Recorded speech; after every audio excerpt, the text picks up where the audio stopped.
Welcome to my kitchen. Today we're going to be making a hummus, which is a traditional Middle Eastern dish.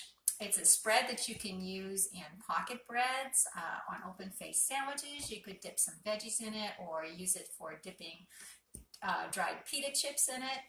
It's got a wonderful flavor, and we're going to tweak the recipe just a little bit to make it less fat than the traditional hummuses that you would buy at the grocery store. We're going to start with 2 cans of garbanzo beans, otherwise known as chickpeas. I've drained them, rinsed them, drained them, and you can do that if you want to save the aquafaba. You could just pour out the aquafaba into a cup and use that for baking muffins and cakes and things like that later, or just pour it down the drain. But today, because these were salted, I rinsed and drained them. I'm going to go ahead and put them in the food processor with the S-blade in it. You could also use a blender, but if you don't have a high power blender, you probably want to make a half a batch at a time. So I have 2 cans of garbanzo beans. Put that in there. And then we're going to add some garlic. We need 2 teaspoons of garlic. This is a tablespoon measure, so I'm just going to do it a little less. This is very flexible. You could add a lot more garlic if you're a garlic lover, or reduce it greatly if you're not that keen on garlic. And then I'm going to add 1/4 cup of lemon juice and just a little bit of water to get this started. And the water amount will go totally by the consistency that you want for your hummus. So put the lid on here, and we're just going to let that start processing, and we want to process this until the garbanzos are creamy.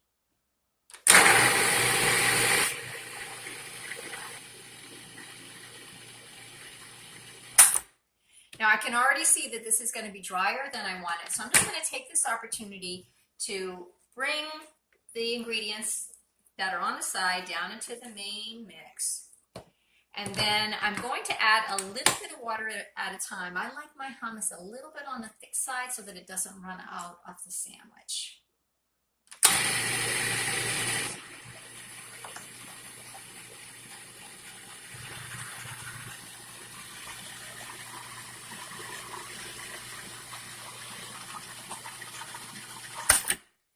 Again, I'm going to work it down, and especially if you make this in a blender, you may need to do this a couple of times, but it is getting creamy here. Let's process that a little bit more. Okay, that looks nice and creamy. So I'm going to go ahead and add the rest of the ingredients to that. I have a mix of herbs in here. It's a little bit of salt, some parsley, oregano, thyme, and a little sumac. Now, if you do not have sumac, you could use lemon zest. So just take your lemon, wash it good, or get an organic lemon and wash it. And then just use a grater and scrape off a little bit of the yellow portion of the rind, and that would give the same flavor as the sumac. If you can find sumac, it kind of gives it the authentic flavor. This I get at the international market, and I'll open it up here so you can see what it looks like. It's a red seasoning here with a very lemony, zesty flavor. Okay, so I've got all of that in there. I'm going to go ahead and add some tahini.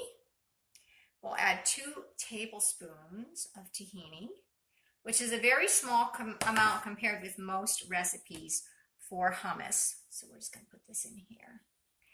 But you could leave it out, but I think the tahini is what gives the hummus its authentic flavor. And with this having less, if people are not a hummus fan, having a little bit less of the tahini in there may make it a little bit more palatable for them. So I've got the tahini. And we will put the cover back on now that we've got the seasoning and that, and we'll just run it a little bit longer.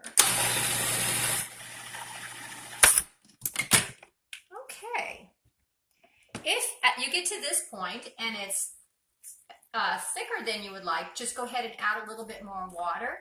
When you make this, if it's going to be setting for a little bit, the dry herbs will also soak up some of the moisture on that. So just before serving, you might even want to add a little bit more water to it.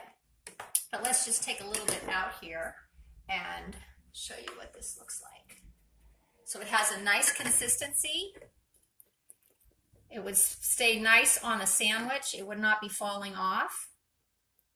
And it is very delicious, and I hope that you'll enjoy it. We're going to eat this in wraps at our cooking class with veggies in it as well, and slice it up and open it up so we have beautiful wrap sandwiches. Bon appetit!